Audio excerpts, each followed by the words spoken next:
50,000 years ago, Earth was not ours alone. In the frozen silence of the Ice Age, two kinds of humans walked the same ground.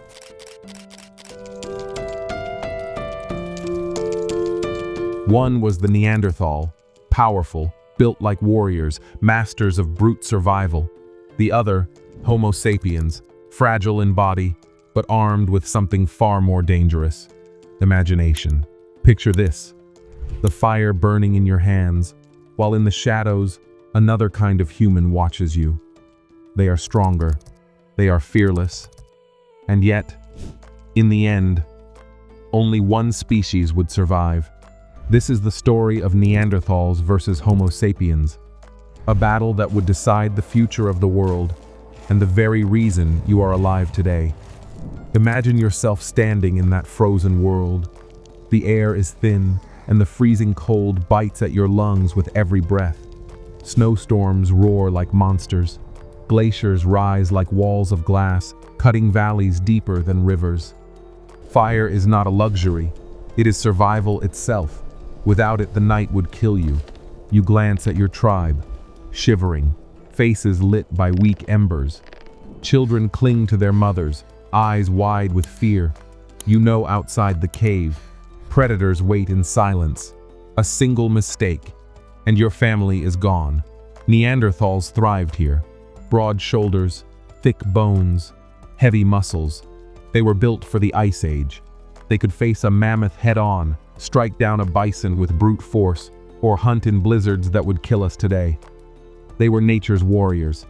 But at the same time, another species walked the earth. Homo sapiens, smaller, weaker, slower, no claws, no fur, no armor against the cold. By all logic, they should not have survived, and yet, somehow, they did. When Neanderthals and sapiens finally crossed paths, it wasn't a grand war. No banners, no armies. It was quieter, but deadlier. They fought for the same food, the same caves, the same fragile chance to survive. Neanderthals relied on brute strength, charging at beasts with heavy spears. But sapiens thought differently. Lighter weapons, smarter traps, and most importantly, they shared ideas. Knowledge moved from one fire to another, one tribe to another, carrying survival itself like a torch. So ask yourself, which is stronger? A single warrior with great strength, or a tribe that plans together? But survival was never guaranteed. Imagine your fire dying in the middle of the night, your children shivering in the dark, wolves circling outside, glowing eyes in the blackness, the sound of cracking ice under your feet as you search for wood. Would you survive until morning? The truth is, Neanderthals were not failures. They endured for over 300,000 years, longer than most species ever dreamed to survive. But their groups were small. Their ideas stayed local. Their voices rarely spread beyond the mountains they lived in. Homo sapiens had something invisible: imagination. We painted stories on cave walls that spoke across generations.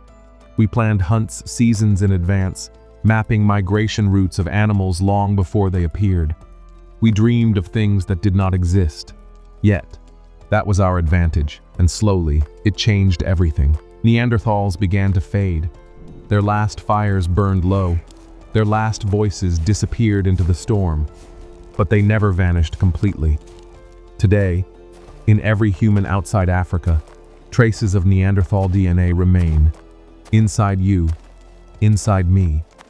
Their story never truly ended. It became part of ours. The story of Neanderthals versus Homo sapiens is not just about extinction. It is about endurance, about imagination, about the birth of humanity itself. We are not here because we were the strongest. We are not here because we were the fastest. We are here because we learned to share, to endure, and to dream. And that is why, even in the coldest night, our fire never died. Our fire still burns in you. It burns in every story we tell. It burns in every dream we chase. If this journey moved you, don't forget to like, share, and subscribe, because next time we dive into the oceans to meet another forgotten giant, the megalodon, the shark that ruled the seas.